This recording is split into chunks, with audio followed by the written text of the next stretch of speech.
Hello everyone, welcome to my channel. दोस्तों, मेरे channel में आप सभी का स्वागत है और जो न्यू सब्सक्राइबर हैं उनका हार्दिक अभिनंदन है। दोस्तों, कैसे हैं आप सब? मैं अंकिता जबलपुर से कर रही हूं आप सबका स्वागत। मैंने सोचा कि कितनी भी बिजी लाइफ हो लेकिन आप लोगों के लिए थोड़ा सा समय तो मैं निकाल ही सकती हूं।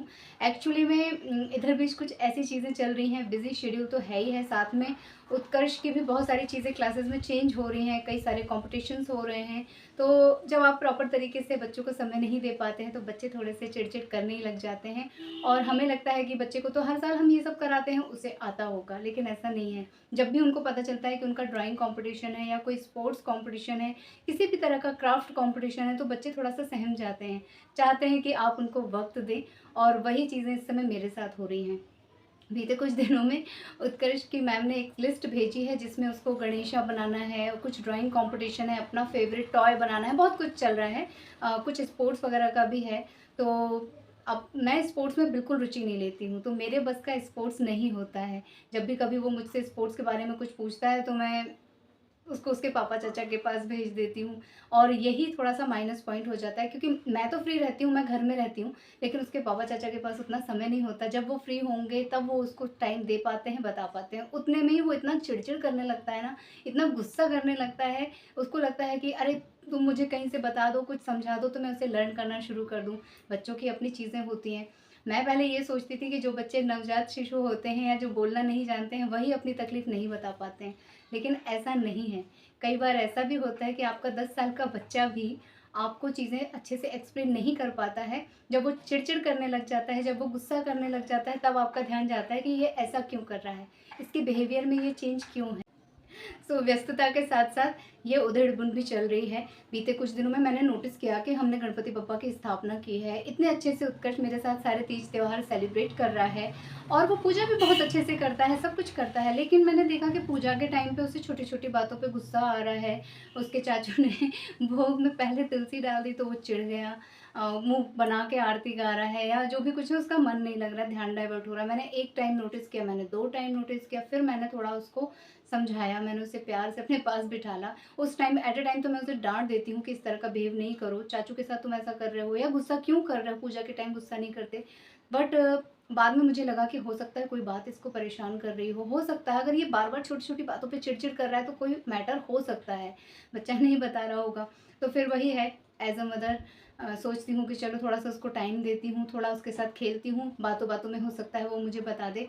तो कुल मिला के यही है कि एज जो होती है ना, जब जैसे-जैसे बच्चों की बढ़ने लग जाती है, वो खुद भी नहीं समझ पाते उनके बिहेवियर में कितना चेंज आ जाता है। उसके बात करने का तरीका थोड़ा चेंज हो रहा है, दोस्तों के साथ वो उठता-बैठता है, दोस्तों के साथ क्या-क्या गेम खेलता है जो मैंने कभी सुना ही नहीं है।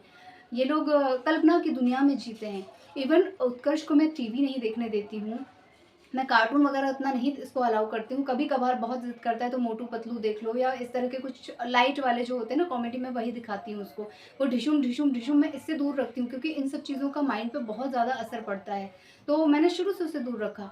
बट क्लास में जाके वो एवेंजर बना हुआ होता है, वो हल्क बना हुआ होता है। उसको कोई उसका फ़ेवरेट कार्टून वो बना लेता है और वो बस सिर्फ़ ढिशुम, ढिशुम इससे रेज़ निकल रही है, इससे ये हो रहा है, उससे वो हो रहा है। ये गेम्स ये लोग खेलते हैं। तो कितना भी मैं दूर रख लूँ, जब बच्चे एक दूसरे के संपर्क में आते हैं तो एक दूसरे के साथ स्टोरी शेयर करते हैं और स्टोरीज में वो पूरा एक्सप्लेन करते हैं कि वो इतनी बिल्डिंग से कूद जाता है, उसके हाथ से रेज मिल निकलती है। इवन आप लोगों ने शायद नोटिस नहीं किया होगा, उत्कर्ष ने ठीक से दिखाया नहीं, जिस दिन तीज की मैं मेहंदी लगा रही थी, उत्कर्ष ने भी मेहंदी लगाई थी और उसने पता है अपने हाथ में क्या बनाया था, अपने हाथ में ऐसे ऐसे करके रेज बनाई थी सारी फिंगर्स से। तो मैंने उसे चिढ़ा दिया, मुझे नहीं मालूम था कि इसने क्या बनाया। मैंने इसको चिढ़ाया कि तुमने अजीब सा कंकाल क्या बनाया है सारी फिंगर्स में। हम लोग जो कंकाल देखते हैं उसमें हड्डी-हड्डी दिखती है ना फिंगर्स वाली। तो मैंने कहा ये क्यों बनाया है? तो उसने कहा मैंने वो नहीं बनाया मम्मा, मैं ऐसे करूँगा तो इससे रेज़ निकलेगी।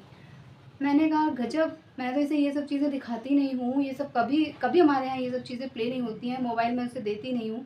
फिर ये सब कहा कि मेरे दोस्त ने बताया कि ऐसा एक एवेंचर है, वो सिर्फ़ ऐसी उँगली कर देता है तो रेज़ निकलती है, कोई भी चीज़ भस्म हो जाती है, जल जाती है।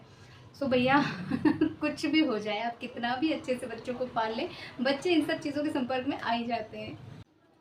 खैर, ये तो हो गई हँसी मज़ाक की बात, लेकिन ये बात 100% सही है कि बच्चे चाहे नवजात शिशु हों, बच्चे चाहे किसी भी स्टेज में जाएँ, उनको समझना पड़ता है, उनको टाइम देना ही पड़ता है। अगर वो चिड़-चिड़ कर रहे हैं, उनके बिहेवियर में कुछ चेंज आता है, इसका मतलब उनके साथ कुछ हो रहा है या किसी प्रेशर में वो हैं। वही उत्कर्ष के साथ भी हुआ, जब मैंने उसके बिहेवियर को चेंज देखा, मैंने उसको छोटी-छोटी बातों पे गुस्सा करते देखा, मुँह फुलाते देखा, जो उसके नेचर के एकदम अपोज़िट है। तो मुझे लगा कि कुछ तो गड़बड़ है, थोड़ा बातें करूँ इसके साथ, थोड़ा खेलूँ, तो शायद मेरे सामने कुछ चीज़ें खुल के आएँ। बट मुझे यही लगा कि वो इस समय जो प्रेशर होता है ना कि ये भी और 3 साढ़े 3 बजे तुम स्पोर्ट्स भी करके आ रहे हो और पढ़ाई का प्रेशर भी है, घर आने से पहले तुमको 3-3 4-4 पोएम कॉम्पिटिशन में डाल दिया है, वो पोएम याद करनी है, फिर विद एक्सेंट कैसे प्रेज़ेंट करना है वो सब देखना है। पापा ने भी उसको अलग प्रेशर डाल दिया, क्योंकि जब उनको पता चला कि उसको कॉम्पिटिशन में लिया गया है, तो वो घर आते ही उसको समझाने लगे कि तुमको ऐसे बोलना होगा, वैसे करना होगा। सो ओवरऑल वो प्रेशर में आ गया। अभी-अभी उसके एग्ज़ाम्स फिनिश हुए हैं, अभी-अभी वो थोड़ा-सा रिलैक्स होके मेरे साथ थोड़ा एन्जॉय कर रहा है। थोड़ा हम लोग खा पी रहे हैं, यही गणपति का टाइम होता है जब हम लोग जम के खाते-पीते हैं, तो सारा परहेज़ किनारे कर देते हैं और पप्पा को भी खिलाते हैं और खुद भी खाते हैं, खूब मसाले-वसाले सब कुछ खाते हैं। तो वो सारी चीज़ें छोड़ के अब उसके ऊपर प्रेशर है, अगले दिन स्कूल जाना है, अगले दिन उसको इतना सब कुछ लिख के दिखाना है, मैडम को ये लर्न करके सुनाना है, प्लस मैं उसको उतना टाइम दे नहीं पा रही हूँ, मैं उसको बोलती हूँ आप अपने से पढ़ लो, आप बड़े हो गए हो, और यही मेरी गलती हुई।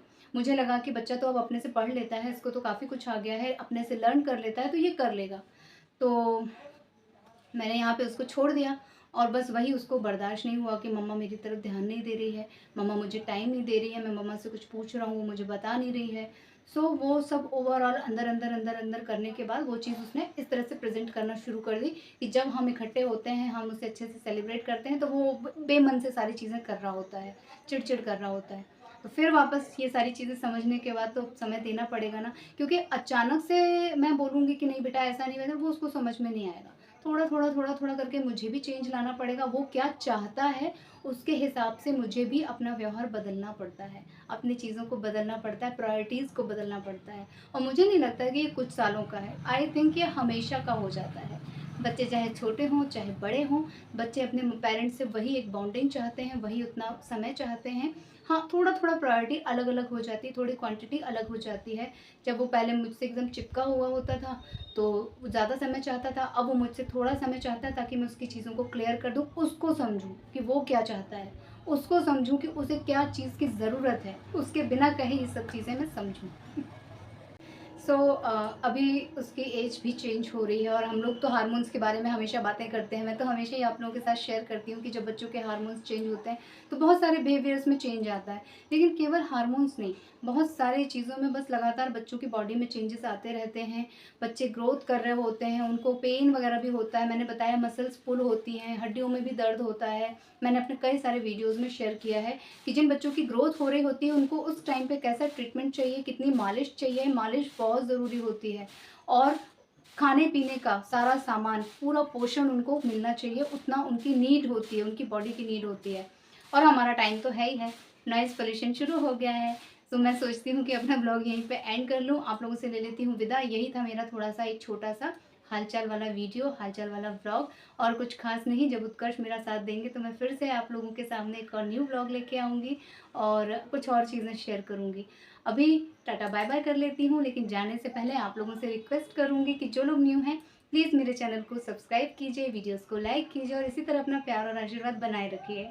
मिलती हूँ नेक्स्ट वीडियो में, तब तक के लिए टेक केयर, टाटा बाय-बाय। अपना ख़्याल रखिएगा दोस्तों।